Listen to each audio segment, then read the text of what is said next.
बरायफिनबाय रायजोफोर फिन खेबसे चेनेलाव बयखौबो थ' मोनाबिलि जाबाय नै बरियानो मोनानोसै आरोना खोमसि जाहांलायबाय आरो अखायाथ' लागातार दिनै ना थ' हागासिनो ख्रेब ख्रेब ख्रेबबाबो कारेन्टबो गैया जेबो गैया आंनाबो माने एकदम मबाइला अबस्था गैया नै 16%ल'सै आङो बेखायनो भिडिअखौ लाबोनाय जालायबाय आरोना थ' फाइनालि सरकारा माने थाङै थुङै दाबाय आरोना सरकारखौहाय थ' एनडिएजोंनो जाहैबाय ना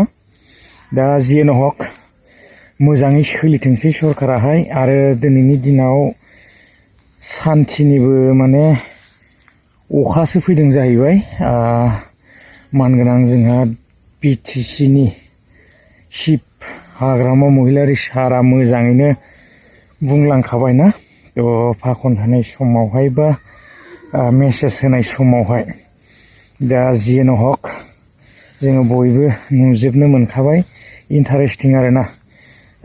मैलाफोर दङब्ला माने खनसेयावनो मैलाखौ साफा खालामजोबखाबाय जाहैदों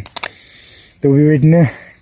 बिटिसियावबो एसे जाबोर दाखोर दालाफोर दंमोन जानांगौ निस्सय बेफोरखौबो सुस्रांलांजोब्बाय आरोना सान्थिनिसो अखा फैदों बियो माने अखा नङा आरोना सान्ति होदों थ' सुस्रांलांजोब्बाय मैलाफोरखौहाय एसे क्लिप्सखौ होलांगासिनो रायजोफोर गोलाव खालामनो सानाखै इन्टारेस्टिं आपडेट ना बिदिब्ला आङो क्लिप्सखौ होलांदिनि भिडिअखौ बेयावनो फोजोबनाय जाबाय दा गोदान सरकारखौ नायनोसै आरोना थ' माबायदि जायो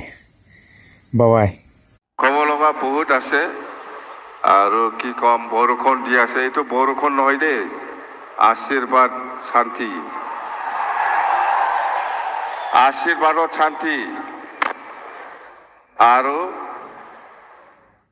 আমি ভাবিছিলো বহুত দিন হ'ল হয়তো ক'ৰবাত বহুত ময়লা চয়লা থাকিছে এইটো একদম একবাৰে চাফা খৰচা কম হ'ল আমাৰ গম পাইছে ইমান খৰচা কৰিব লগাও আছিল ইয়াত ইমান চাফা চুফা এতিয়া শান্তি মাৰি শেষ চাফা হৈ গ'ল হয় না বিপিএফ দলৰ মুৰব্বী হাগ্ৰামা মহিলাৰী ডাঙৰীয়াই বিটিচিৰ নতুন প্ৰধান হিচাপে দায়িত্বভাৰ গ্ৰহণ কৰিছে মই ৰাজ্য চৰকাৰৰ হৈ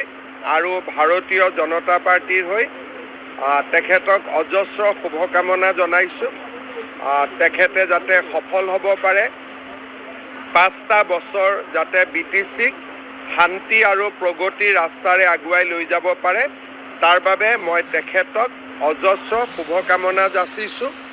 ৰাজ্য চৰকাৰৰ পৰা বিটিচিৰ প্ৰশাসনে যাতে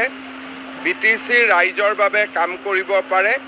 ৰাজ্য চৰকাৰৰ ফালৰ পৰা আমি